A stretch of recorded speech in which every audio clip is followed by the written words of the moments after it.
Welcome back. 412-575-2600 is the number on the Bordas and Bordas hotline. Josh Taylor in tonight for Bob Pompiani. We've been talking a lot about the Pirates. Of course, there's still a lot left to be determined with the Penguins offseason because the salary cap issue is something that's pretty much staring them in the face right now. It's another topic we're going to talk about on the #1 Cochran Sports Showdown, so definitely tune in as we talk about that. What's the next move that they should make in order to get themselves beneath the cap and put themselves in a better position roster-wise? That's another thing we can get into. In the meantime, we'll go to the phone lines. We start with Waylon in Washington. Waylon, you're on the Nightly Sports Call. Hi, Josh. I hope you're doing well. Appreciate you. I really appreciate you, However, listen, like 4 or 5 weeks ago, I thought there's no way the Pirates could beat the Cubs and the Cardinals. And I thought, our division was too tough. And now I think, wait a minute. I know it was a rough weekend, but any thoughts or opinions of you about, are we fortunate to be in our division? We're not in the Dodgers division, I think, it could be possible, Any thoughts, Josh? That's all. Appreciate the call.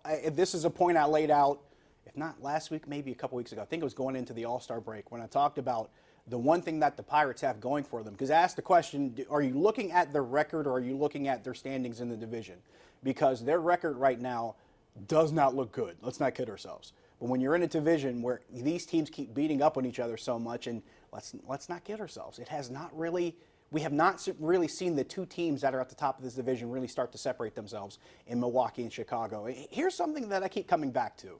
We talk about how flawed the Pirates are, but the truth of the matter is that the other teams in this division are pretty flawed too. St. Louis has been ravaged by injuries. They don't have their catcher right now. And when you don't have a guy like Yadier Molina, that's going to affect your lineup both offensively and defensively. They don't have their closer right now. He had Tommy John surgery. So you're seeing a lot of different issues with St. Louis. Now, one of the good pieces of good news for St. Louis, Paul Goldschmidt's starting to come around because he had a really slow first half of the season. He had his 17th home run of the season today, so he's starting to heat up.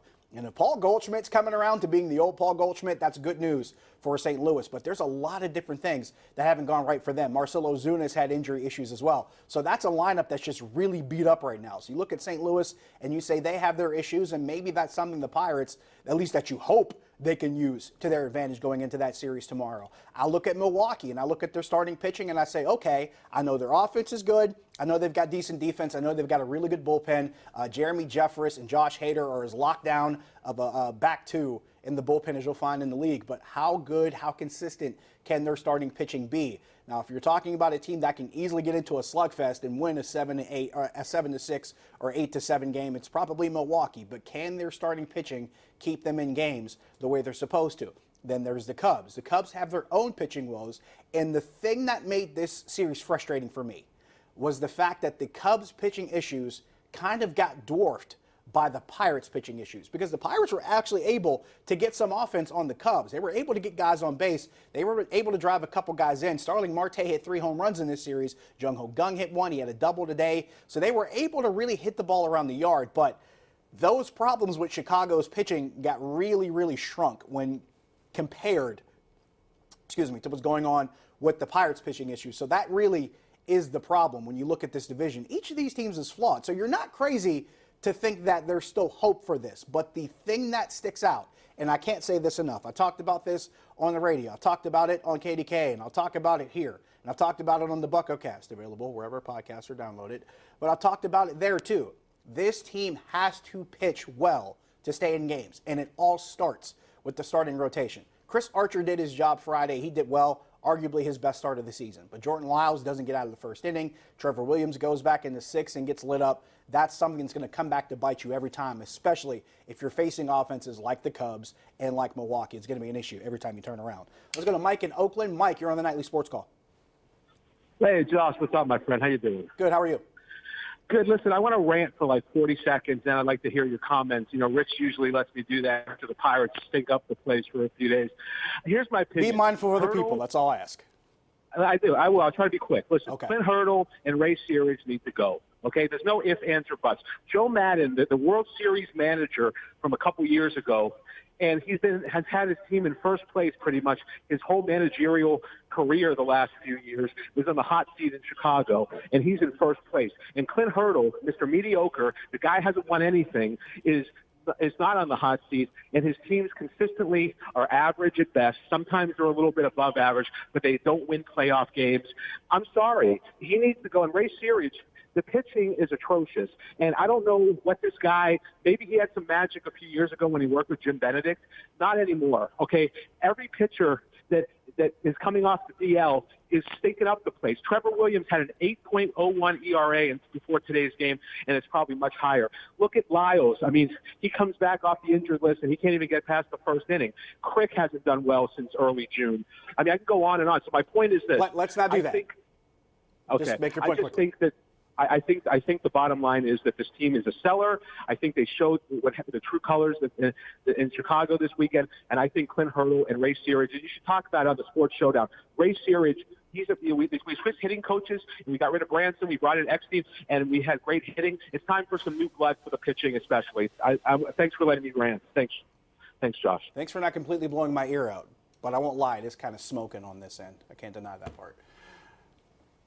There's way too much to answer.